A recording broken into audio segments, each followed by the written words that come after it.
Hi guys, Dr. Rob Barrington here with some more nutritional advice. I'd like to talk today a little bit about weight training and some supplements that you can take to aid your muscle gain efforts. As you know, if you've watched any of my previous videos or you've been on my website, I'm a strong advocate of resistance training for improving your body composition. I believe that resistance training is the best way to lose body fat. And I would strongly encourage everybody to perform some resistance training. Now, after the initial surge of muscle that you put on as a beginner, it actually becomes very difficult to put muscle on your frame. There's a law of diminishing returns, and the more muscle you put on, the harder it is to gain more skeletal muscle. So it's always good to have some supplements to help you gain muscle, because muscle is related to your resting metabolic rate, and the more muscle you have, the more energy you can consume in terms of food before you will deposit that energy as fat. Okay, so what supplements are actually helpful for those people who want to perform resistance training? Well, the first supplement that I would recommend to anyone that performs any types of strength training would be a good quality whey protein. Your requirement for protein increases when you start lifting weights because the turnover of your skeletal muscle increases and your nitrogen retention improves, and therefore you need more dietary protein in order to be able to satisfy the increased need for nitrogen. It doesn't necessarily mean that you have to consume whey protein. You can get enough protein from your diet. Things like eggs and chicken, very good sources of protein. However, whey protein does have a number of advantages over other sources of protein. Firstly, it's very convenient. You can increase your protein requirements very easily. 3 or 4 scoops of whey protein is very good to put in the diet to boost your protein levels, and you won't even really notice the extra effort of consuming it. So that's the first reason. The second reason whey protein has a number of unique characteristics. In particular, it can boost the immune system. It's very high in branched chain amino acids, which is very good after you've performed resistance training, because there is a requirement for branched chain amino acids, and if you don't provide them in the diet, so for example from whey protein, your body will get them from your own muscle, and therefore it's actually a catabolic period after you've performed resistance training. Consuming branched chain amino acids, such as you might get in whey protein during that time, can actually prevent some of that catabolic activity, and it improves obviously your muscle building efforts. So whey protein has a number of different effects that make it actually probably better than some of the dietary proteins.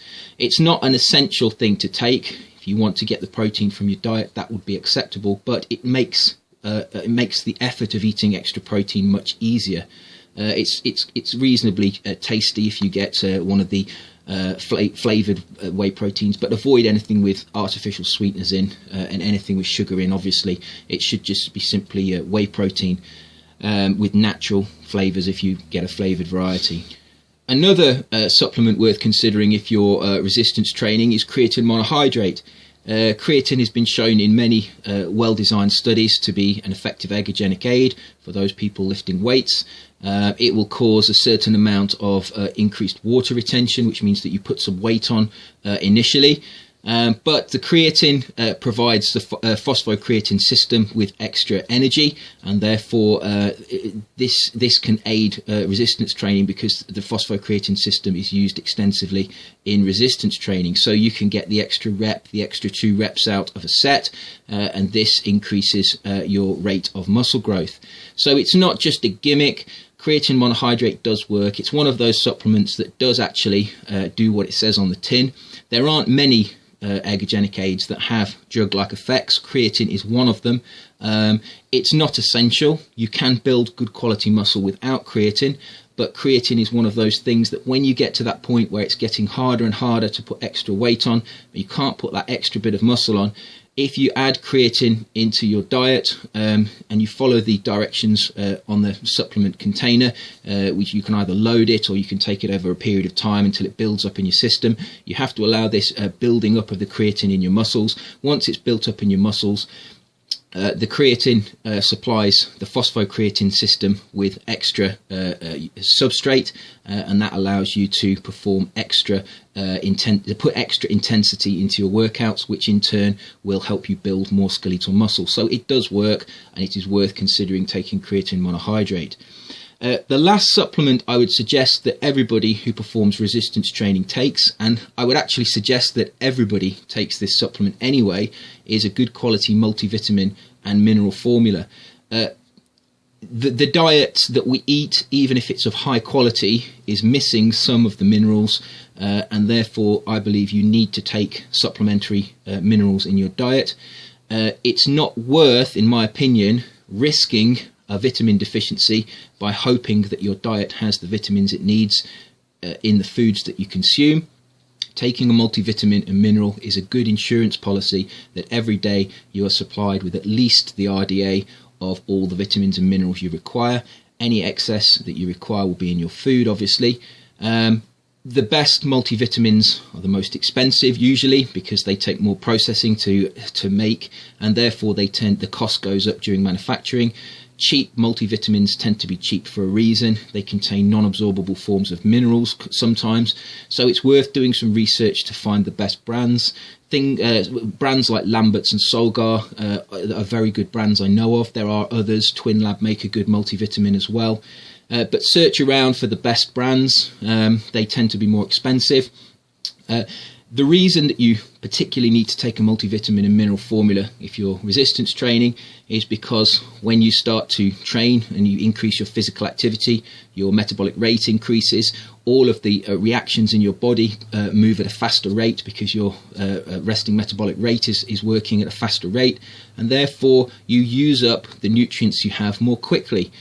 You need more energy, and with that energy you need more micronutrients, and it's very difficult sometimes to get some of those micronutrients from foods. Some of them are absent even if we're sedentary. The levels of things like selenium and zinc are very borderline even if we're sedentary and eat a very high quality diet. So the extra stress of the physical activity can push you into a vitamin or mineral insufficiency or even a deficiency, and it's really just not worth taking that risk. You could obviously have biochemical tests to make sure that your levels were adequate, but that would be very expensive, and for the non-elite athlete, the normal person, that is not practical. So the best way to get around this problem is to take a good quality multivitamin and mineral to ensure that you supply all of the nutrients you require for your physical endeavours. So there are 3 supplements I would recommend that you have a look at if you're considering resistance training to improve your physical physique.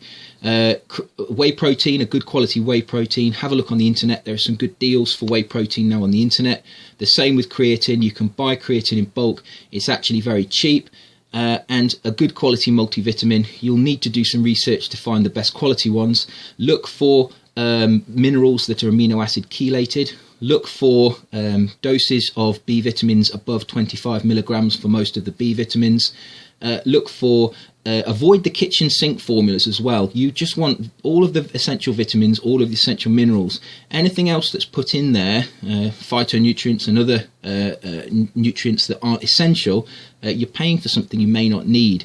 What you really need to do is make sure that you're getting all the essential nutrients that you need. So that means all of the essential vitamins and all of the essential minerals. You can get the list of the essential vitamins and minerals from my website, and you can read about the vitamins and minerals and what they do in your body and the recommended amounts that are required for health.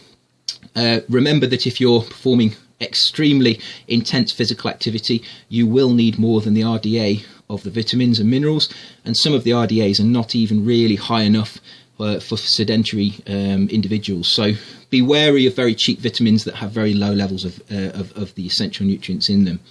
So if you are resistance training and you take those 3 supplements, you're not going to see miracles. It's not going to turn you into Arnold Schwarzenegger overnight, but they will help you gain muscle. And this is the key to improving your body composition.